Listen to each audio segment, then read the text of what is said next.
I have a dog roaming around the bed, so if you hear any clicking of collars or anything like that, it's the dog. It's this dog.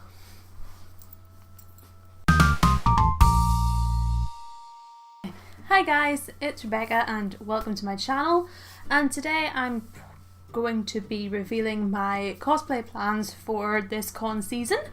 And when I say con season, I mean the two conventions I'm actually getting to this year. That would be Showmasters in April and QCon in June. I don't get into the habit of revealing what my cosplays are going to be literally until like the week before the convention, and I do this for good reason. I'm still not too overly confident on my actual abilities to make my own cosplays, so I tend to not reveal them until I know I actually have them done.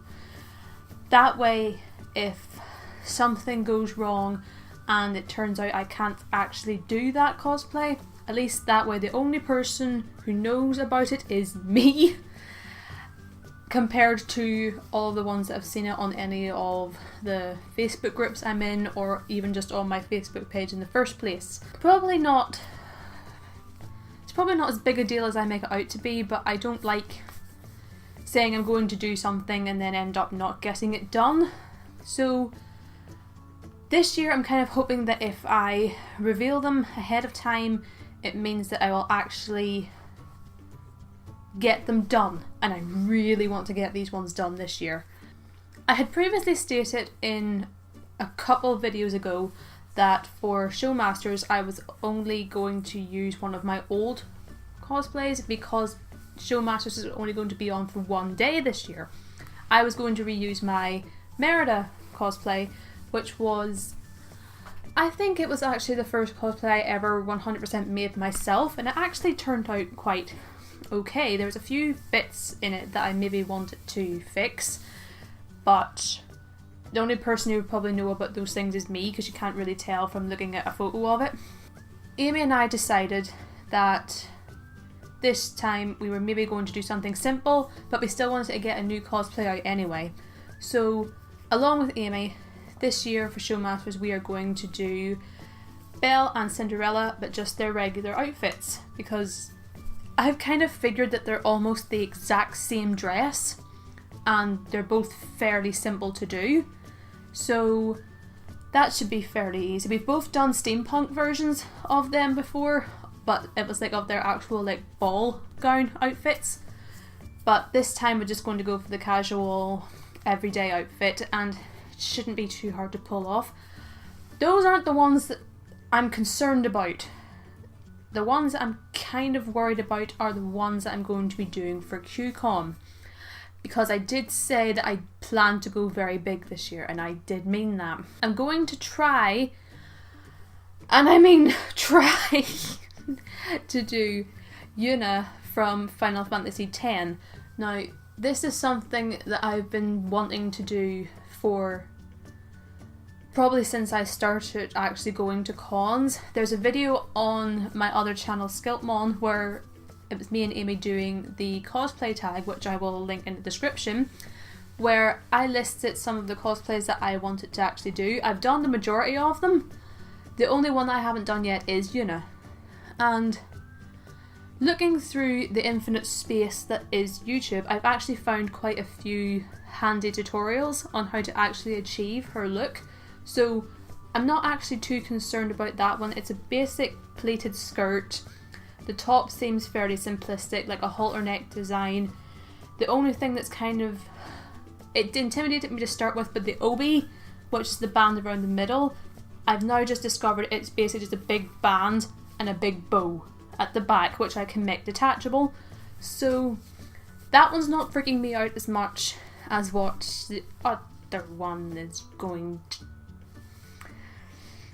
I've recently started learning how to use Warbler, and this was a costume that I've always idolised and always wanted to do, because I think if I pulled it off it would look really, really good.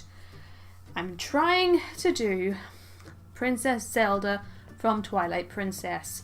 Shoulder pads, crown, thing that goes down, I can't remember what it's called, garland or something like that, the strap that goes down her hips and down the front. That, I know there's a pattern that exists for it out there somewhere, but it's still going to be a lot of work, and it's the one that I'm not entirely sure that I'm going to pull off. So it is very much in a bubble of its own right now. This year I'm kind of debating on whether or not I actually want to take part in a masquerade, and that's something that I've never done before. To be honest, I've never actually watched any of the masquerades that have taken place at any of the conventions I've been to, either because I've already left by then or I was just too tired and had to leave. So I don't exactly know what the masquerade entails, but I think if I pull off Zelda, I might actually enter the masquerade with it, because if I can pull that off, I feel I would need to share it with everybody who goes to the masquerade, just to be like, hey guys, I actually did this thing, I actually pulled this off, and I only just started making my things like a couple of years ago, and But again, that's very much up in the air, because I don't actually know if I'm going to be able to do this. Again, there are people online who have put tutorials up on how to do some of these things. It's just whether or not I can actually do them. The only thing is, I'm going to have to start making these things quite early. Belle and Cinderella are easy. As of recording this video, and probably whenever I get it up on Sunday, January's nearly over. So that leaves me February, March, and the majority of April to get those done. So that's 3 months. Then QCon is at the end of June, so that basically only leaves me May and the majority of June, 2 and a bit months. So I'm going to have to get these things started pretty soon. I'm going to try and film it, and I'm going to try and film it for Skiltmon, so I always have it linked down below anyway, as part of our cosplay journey series. So it's going to be up on that channel if you are interested in how I made it and whether or not I actually pull it off. Fingers crossed. Just pray to the crafting gods and the sewing machine saints that I can get this done, because I think if I can pull it off, there's nothing really I can't do anymore apart from chainmail and apart from proper armour. And I mean armour, I mean chest plates, because I know Amy's going to be watching this and Amy wants me to make her an Aloys cosplay from Horizon Zero Dawn, and I'm not doing it. I'm not. If you're watching, Amy, I'm looking at you right now, I'm not doing it. But anyway, until next time guys, be sure to subscribe and hit the little bell so you get notifications every single time I make a new video. All of my socials are down in the description box below. My previous video will probably be linked somewhere on this screen. And until next time guys, be nice to one another, and I'll see you next week. Bye!